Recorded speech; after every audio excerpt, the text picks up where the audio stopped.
Hello, and welcome to Beyond the Budget, the podcast from Legacy Financial Coaching. I'm Greg Carroll, your dedicated coach and legacy architect. Here, we go beyond balancing the numbers to explore the strategies, mindset shifts, and habits that lead to true financial freedom and lasting wealth. Together, we'll tackle financial stress, unlock more freedom in your finances, and empower you to create a legacy that inspires and impacts generations to come. If you're ready to move beyond just making ends meet and start building a brighter financial future, you're in the right place.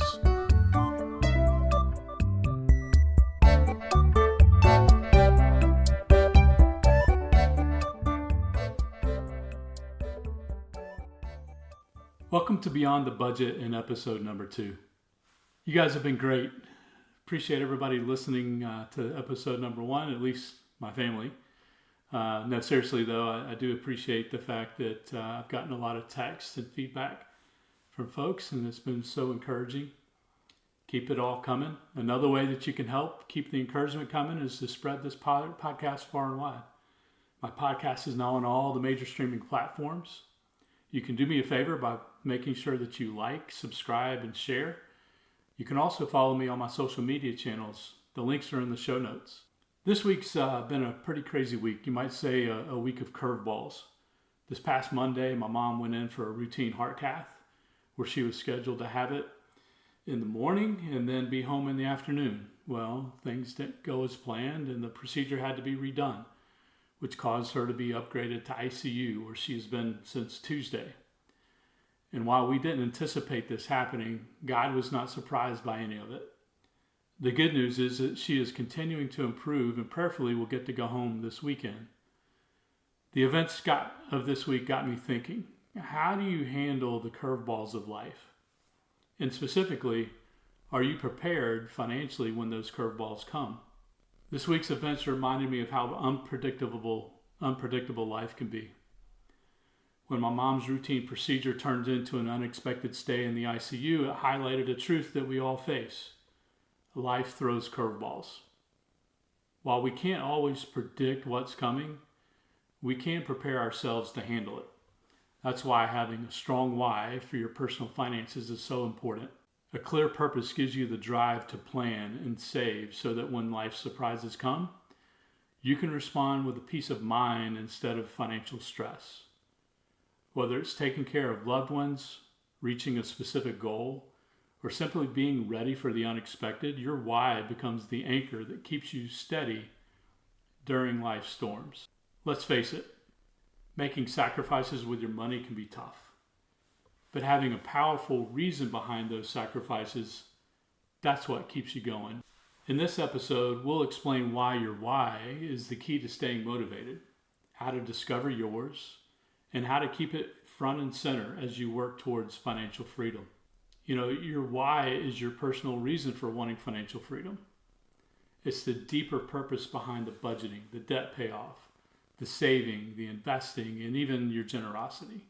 Think of your why as the fuel in your financial journey. Without it, you'll stall out when things get hard. But with it, you'll keep going even when you feel like giving up. Let's face it, most of us never really develop our why, and we certainly don't keep it in front of us. However, those who have a well-defined why have a much better chance of accomplishing their goals. Let's define what a solid why is. A solid why refers to a strong, well-defined reason or motivation that is clear, convincing, and not easily refuted. It's a compelling explanation for an action or decision or belief that stands firm against potential challenges. It provides a robust foundation for your reasoning.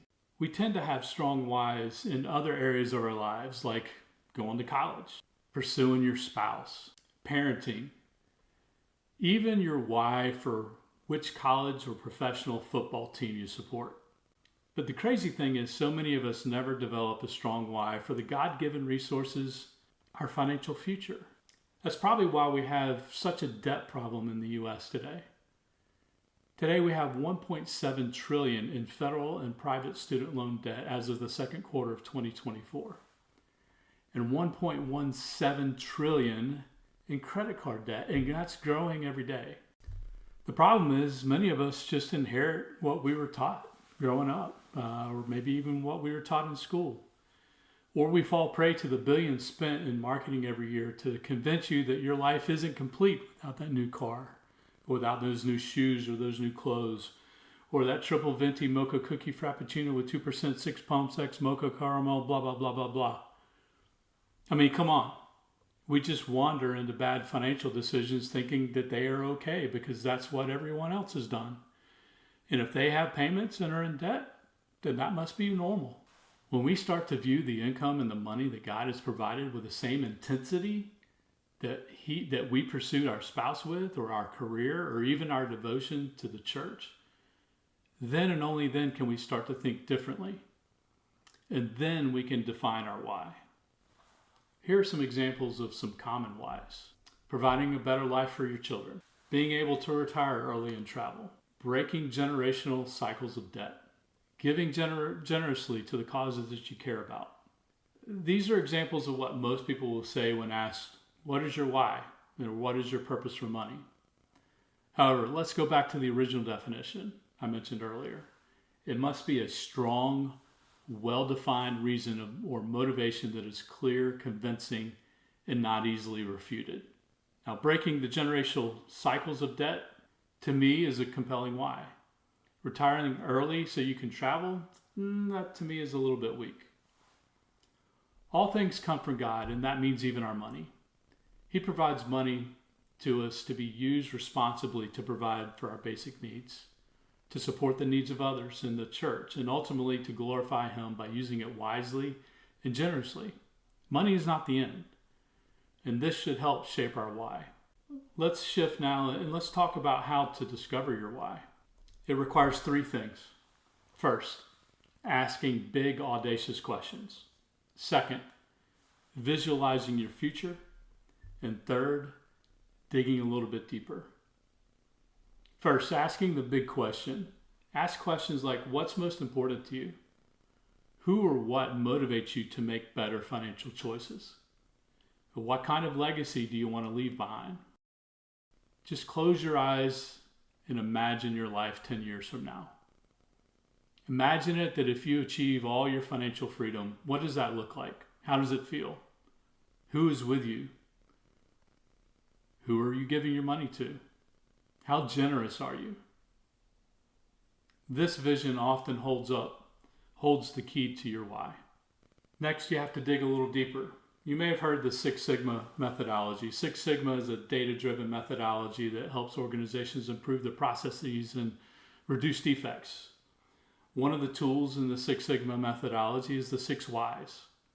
This is the process of continuing to ask why until you uncover the root or the core of the problem causing the defect.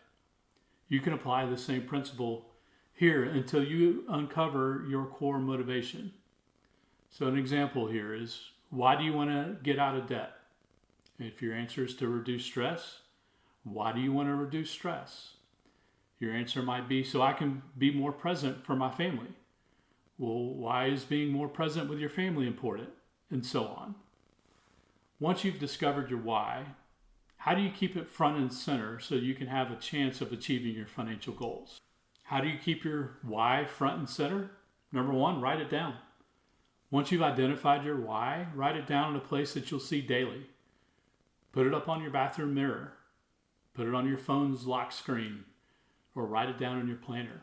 If your why is to give your kids a debt-free college experience, put up a picture of their future school. Use your why during challenges. When you feel tempted to give up or stray from your plan, remind yourself of your why. It's the anchor that keeps you grounded. Invite someone that you trust to be your accountability partner. They can help hold you accountable. And then lastly, celebrate your progress. Each step you take toward a goal, no matter how small, is a step closer to your why. Celebrate that progress. Pause and take a minute and celebrate. This week, I want you to take some time to reflect on your why. Write it down. Share it with someone you trust, and keep it in front and center as you move forward. Next time, we'll be talking about the importance of a financial plan, and you don't have to have a degree in quantitative physics to understand it. You don't want to miss it. Remember, financial freedom isn't just about numbers. It's about creating a life that you truly love. And your why will guide you every step of the way. Let's keep building that legacy together. Be free. Thank you for tuning in to the Beyond the Budget. I hope today's episode gave you practical steps and encouragement to build a stronger financial foundation. Remember, your legacy starts with the choices you make today. If you enjoyed this episode, don't forget to subscribe, leave a review, and share it with someone who might benefit. And as always, if you're ready to take your finances to the next level, schedule a no-cost initial strategy session. The link is in the show notes. Until next time, stay focused, stay faithful, and let's build a legacy worth leaving.